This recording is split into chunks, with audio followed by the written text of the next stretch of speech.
to commissary.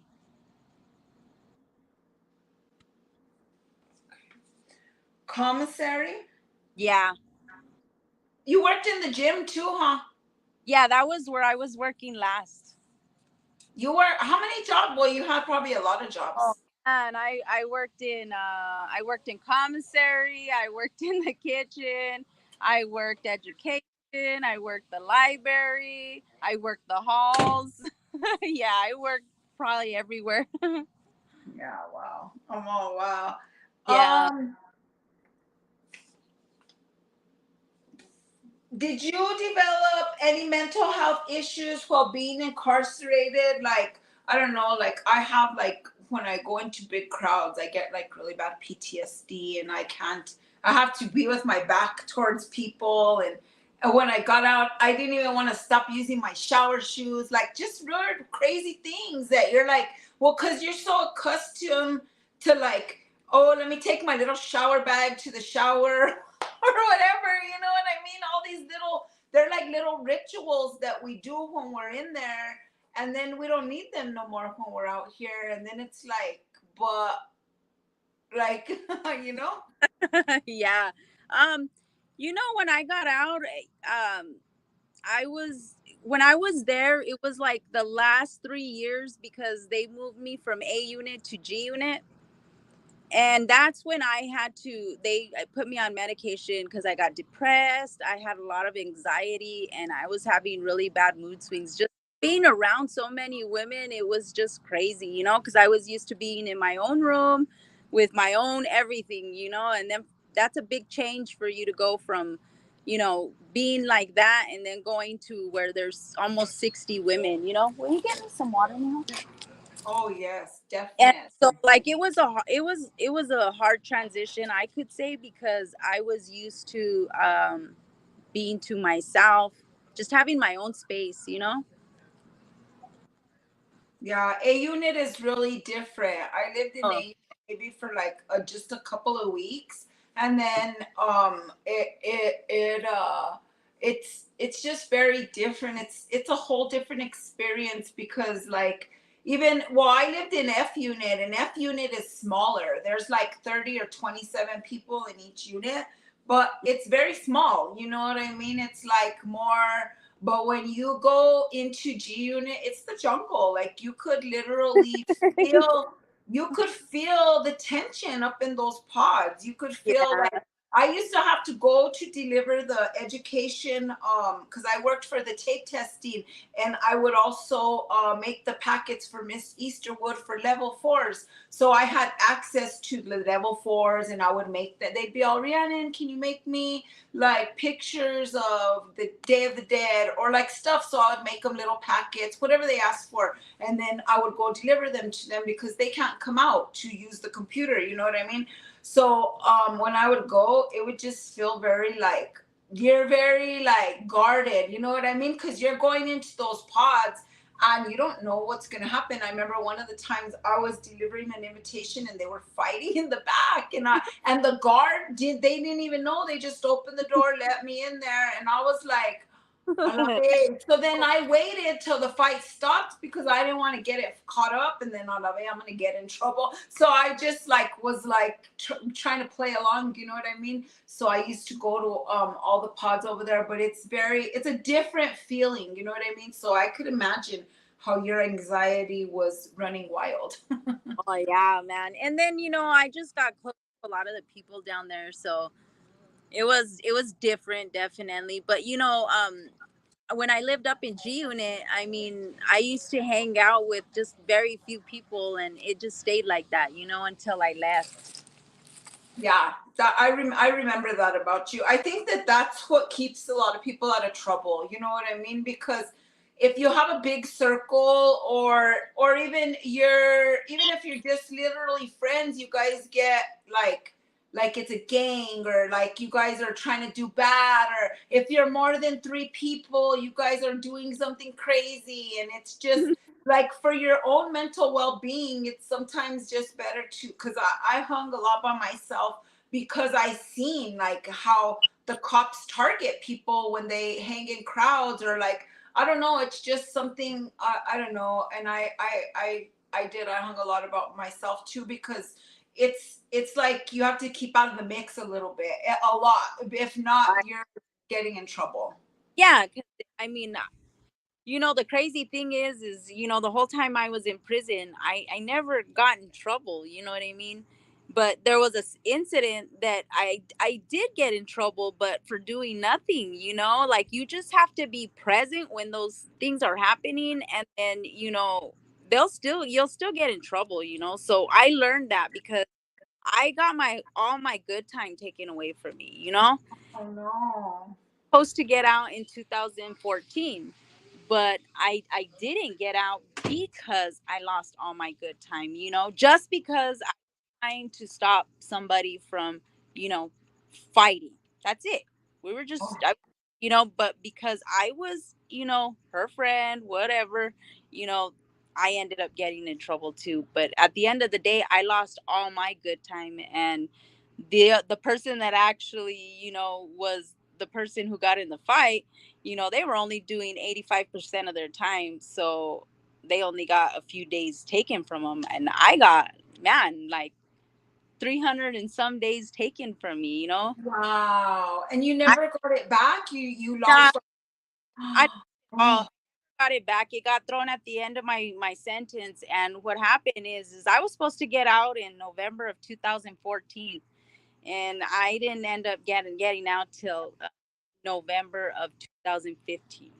oh my gosh, that's horrible. It's horrible because I had to, my daughter's expecting me to come home, and here I get in trouble, and now I got to tell my daughter, like, I'm not coming home this year. I'm coming. Oh my gosh, that's horrible, Cece. And I know, well, I know personally because I know you never like I never even seen you hanging out with like a big crowd. I never even seen you like well because I seen some crazy like fights happen at CCA. I don't know if you remember when Ari's girlfriend, I can't even remember what her girlfriend was, but the Kelly sisters had I think I don't know if they jumped her, but one of them fought with her and they were going to do a big old rumble. And I was, they were coming from F unit and G unit were coming and it was going to be a big old brawl and they stopped the gates. And I was like, oh my gosh, this is so crazy. Well, because they were trying to stop the fight from happening because somebody had tipped the guards off, and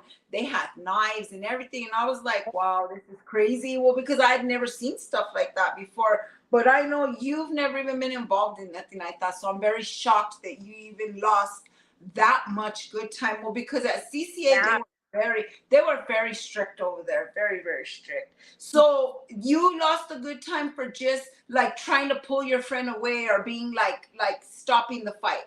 Oh, geez, that's horrible. That's Yeah. terrible. I And think that there's something really broken with the system when they could do something like that because literally you were trying to help stop like the fight. You know what I mean? You yeah, weren't in there like helping jump in. You weren't in there, and yeah, yeah, no, they seen it, and what they did was, because there was just so much stuff happening like that, like just people were getting hurt because everybody was just fighting. And what happened is they just pretty much used us as an excuse. I mean, not an excuse, but an example. yeah. And so They what wanted to make an example out of y'all. yeah, and that's exactly what she was doing, because she didn't want to let us back into population. She was like, as far as I'm concerned, I don't ever want you guys on my compound. Like, she told us straight up, Miss Hickson. And I even like told her, like, we didn't do nothing. We're like just trying to stop the fight, because you know we see how bad it is. We're like, hey, like, come on. But they could see us in the camera, they think it's like we're egging it on or something. I don't know what they thought, but I thought it was pretty crappy that they didn't even, take into consideration, like, okay, we weren't the ones fighting. You know what I mean? Like, I understand, but it was like mass punishment. You know what I mean? I'm That sure. is. I'm sure if I would have appealed it and did so much stuff, but I was getting ready to get out, so I was just like, you know what, whatever it is, what it is. I gotta just swallow it. I shouldn't have even been a part of it. I should have minded my own business. And I learned that afterwards, and I kept to myself because I was like, you know what, there's nobody in here important enough for me to be losing my good time.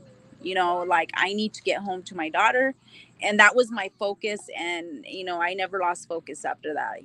I just refused to, you know to I just thought positive no matter what. Wow, I didn't know that. But then I think I remember. Were you in Reds? No. No. Oh, I never was in red. I was no, but we almost did go to red, but they did make us level 3s because we were level 2s for a while, but they ended up keeping me as level 3. Wow. Oh, wow. That's a lot of good time. I know that they were getting very strict there at the end at CCA, even with like dirty UAs. For dirty UAs, they were starting because they were lenient. They were like not, but then there was a point that they were taking everybody's good time for a whole year, 365 days, and a whole year of visits. And I was like, wow, that's crazy. Like that's some deterrence though, because I feel like it wasn't worth to get high to me. Like I'm not gonna lose my good time. That Yeah, kept me from. You know what I mean? That's not because that's something. And I did a podcast a while back, and the girl told me she got addicted to fentanyl in Western, and I was floored, and I was like, well, because as well as I know that if a prison can be as flooded as the inmates want it to be, you know what I mean? Like if they have connections or whatever, but I feel like it's prison. Like how could there be so much drugs in the prison? Like I, it just doesn't make any sense to me, because we're supposed to be there rehabilitating ourselves for being in trouble. Like we shouldn't be there doing that. Like I feel like it's just I'm a big old hypocrite. No, I'm just kidding. oh yeah, agree. I agree because when I was in there, believe it or not, I never got high ever. Like, you know what I mean? Never did nothing like that. You know what I mean? I I would see everybody, all messed up, and I would just think like, you're already in here, like can't get away from it in here. You're never gonna get away from it out there. That's where it's gotta start, like Yeah. you gotta wanna change. You gotta want it. Like, um when I came out, my mom was addicted to heroin. You know what I mean? I was going through a lot. These last few years have been very, very challenging for me because, when COVID started, I lost my brother to a fentanyl overdose. My mom was addicted to heroin. I almost lost her. They had to put her on dialysis because her kidneys were failing. And then now I got a brother who's, suffering from I got my mom sober finally, but now I got my brother who's severely addicted to fentanyl. I mean, he was 250 pounds when he got out of prison, and he's probably about 120 pounds soaking wet, you know? Wow. And it's just amazing how that stuff, it's just everywhere, you know what I mean?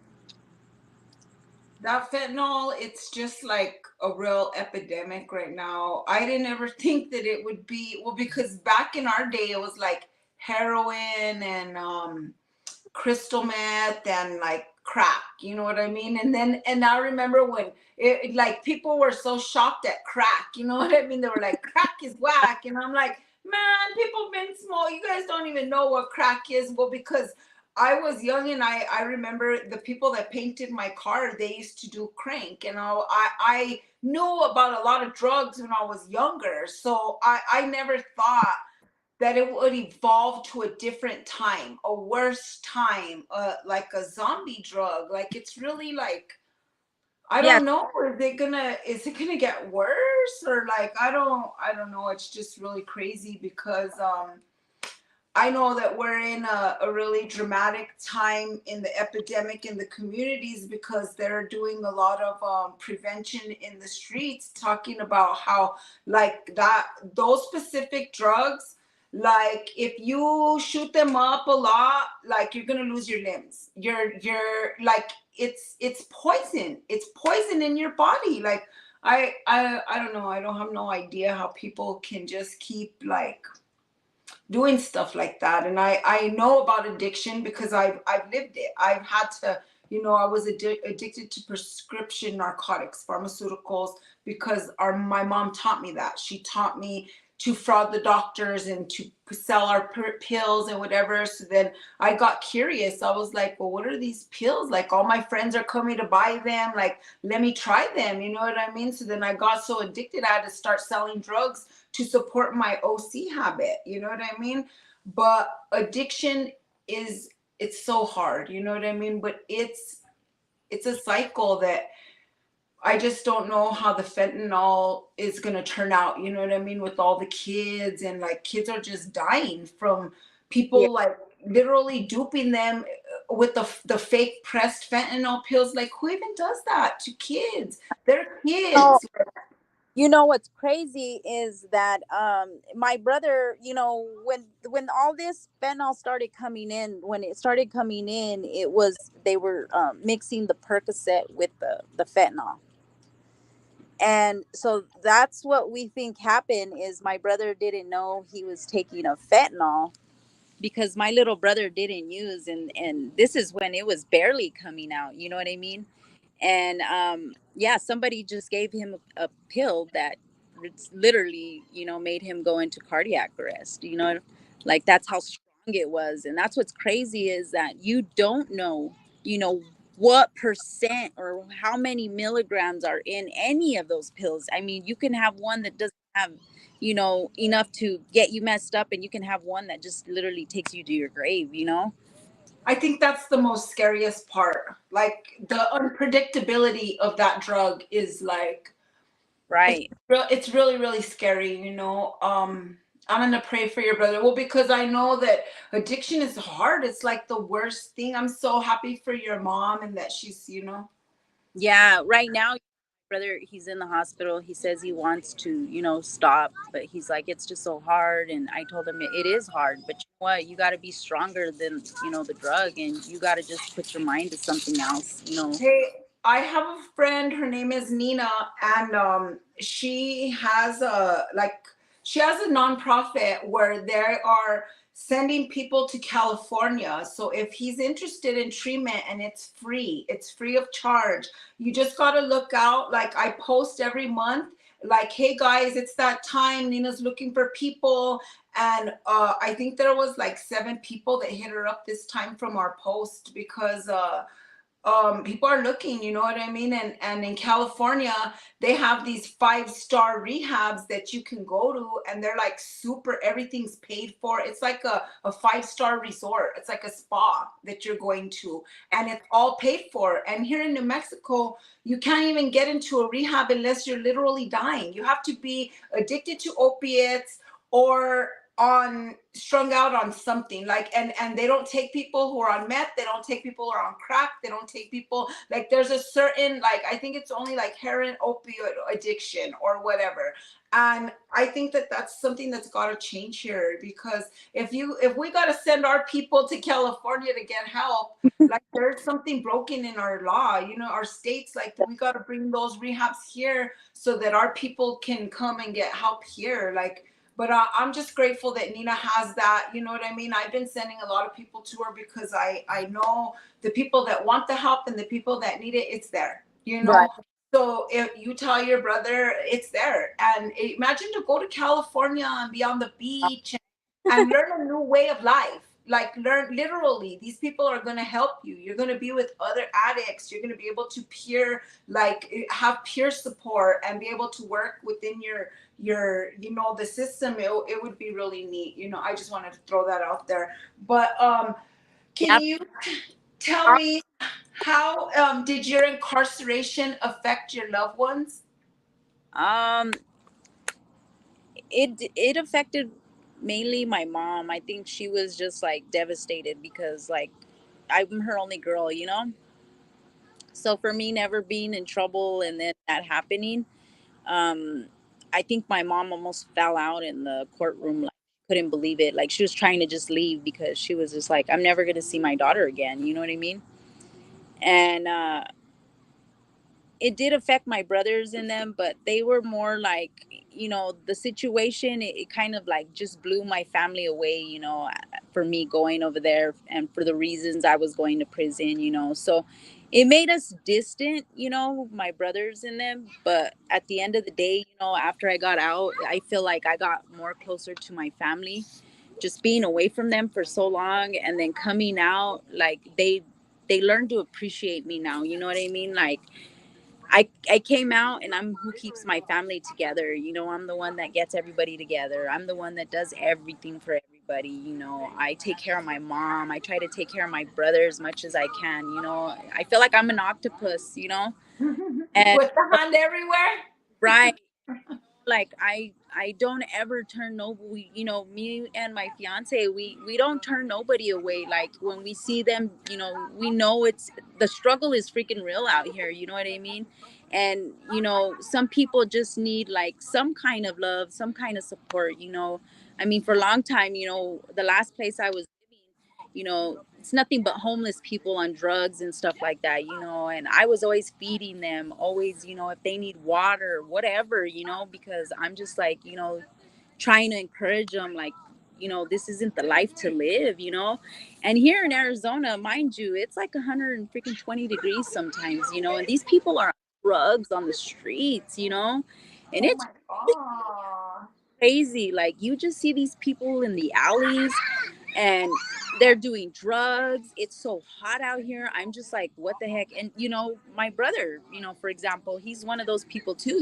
My mom got to the point where she's just like, I can't even have you here in my house because I don't want to see you like this. You know what I mean? And she kicked him out. So he's homeless. You know what I mean?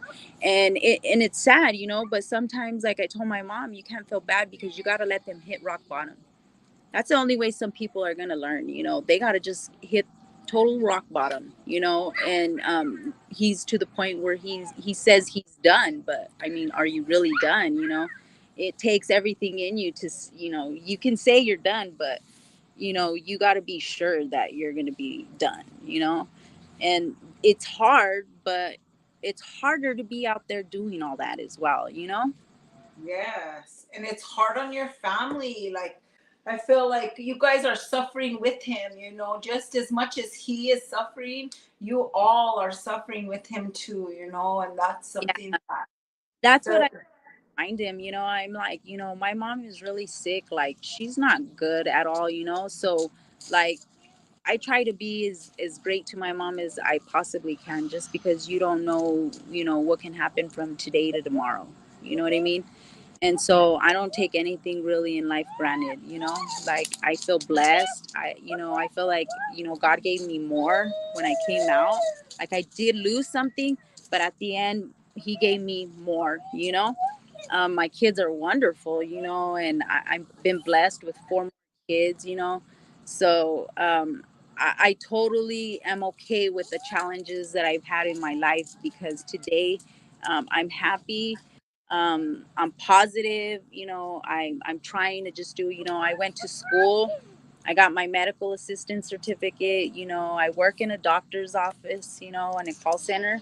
So I've been blessed beyond measures. And so like even though life is hard out here, I just think like I don't ever want to be behind those doors.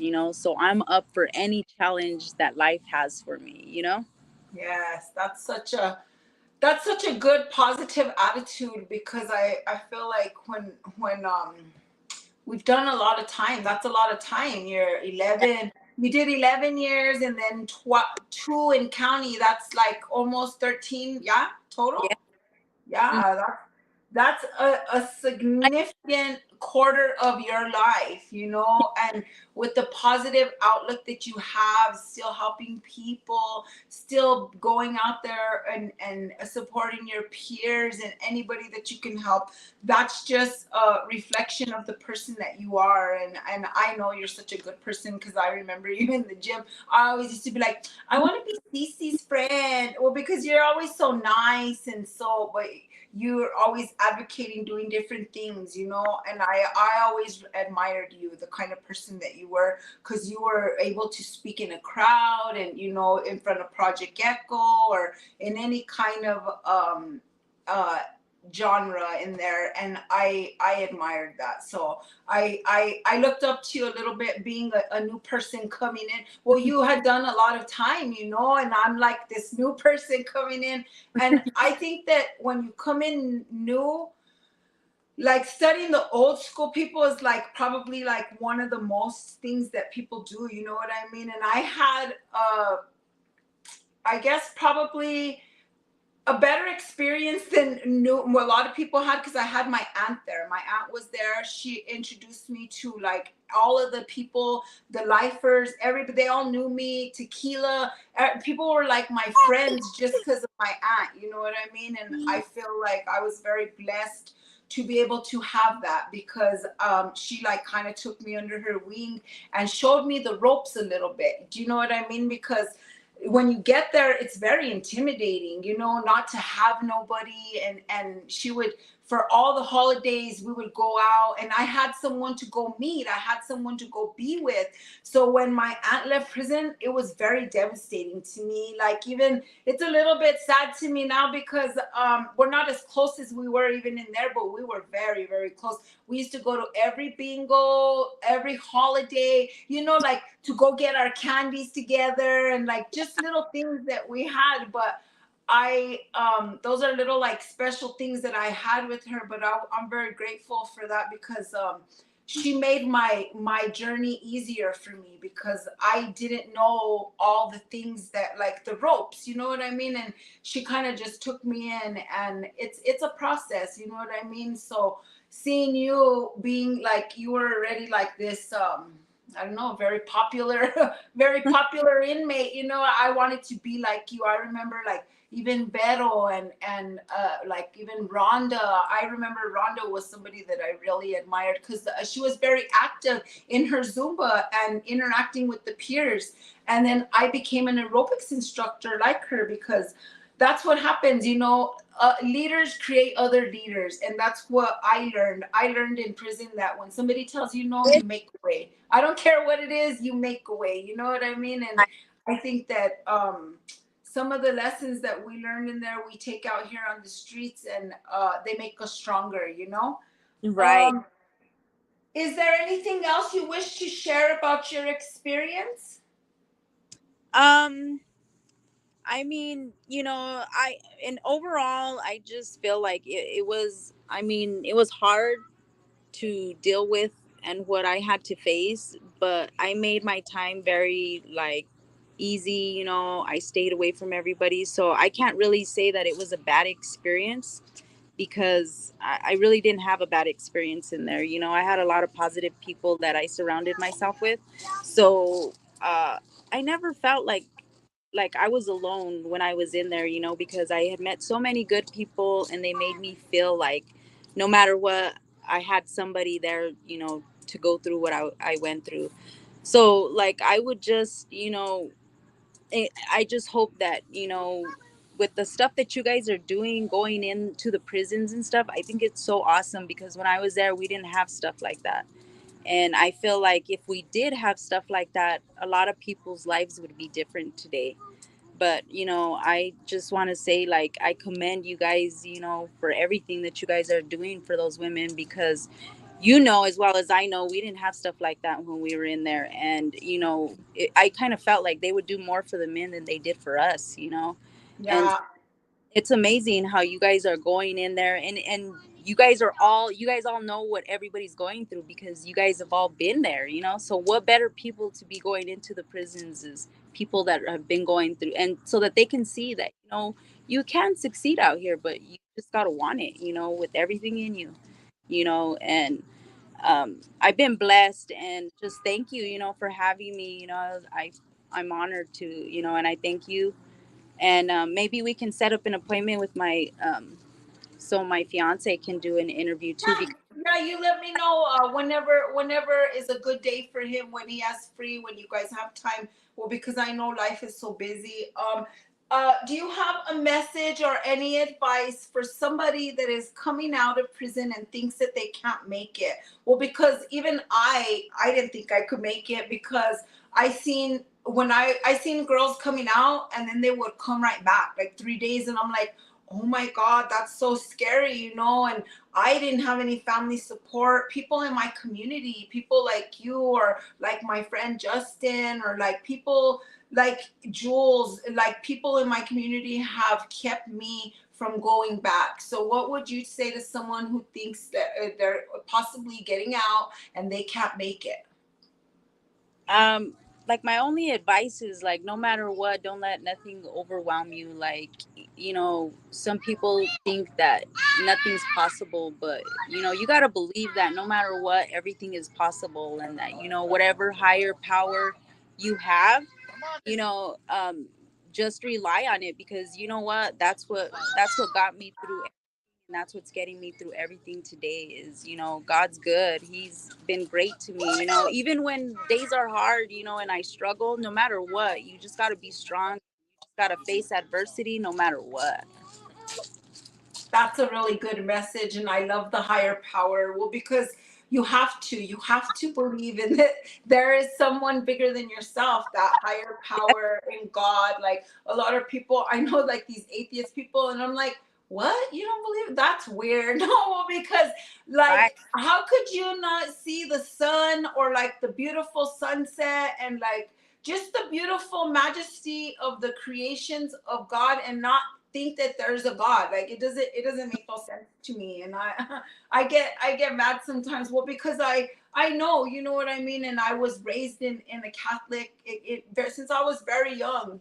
My dad died when I was 3, and my grandma had me praying with candles at 3 years old for my dad, lighting a candle every week. And like that was a ritual that we did, but it made me feel closer and learn my prayers with my grandmother. And she taught me something, and I think that's what brought me through prison was tiene fe, to always have faith, because whatever happens, God knows what He has planned.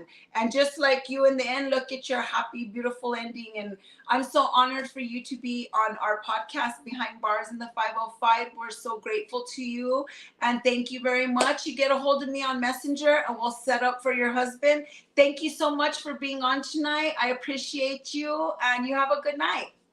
Well, thank you so much, Kay, and Rhiannon. Keep in touch with me, and then I will, definitely. If you come to Albuquerque, you let me know, and we'll get together and have dinner, lunch, whatever. Get together, go to the zoo with the kids. Well, because that's fun. yeah, I should be going down there. Hopefully, God's willing, I'll be out in Albuquerque probably around Christmas time. I'm gonna try to see if I can do. I'm gonna be out there probably for about 3 or 4 days.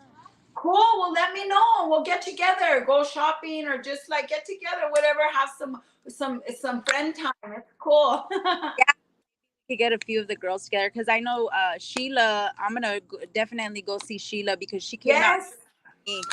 So definitely. And we'll go see Jules too. She has a nice little house in Albuquerque. We can go have like a little dinner or something yeah, over there. yeah. So you guys can meet my Yeah, husband.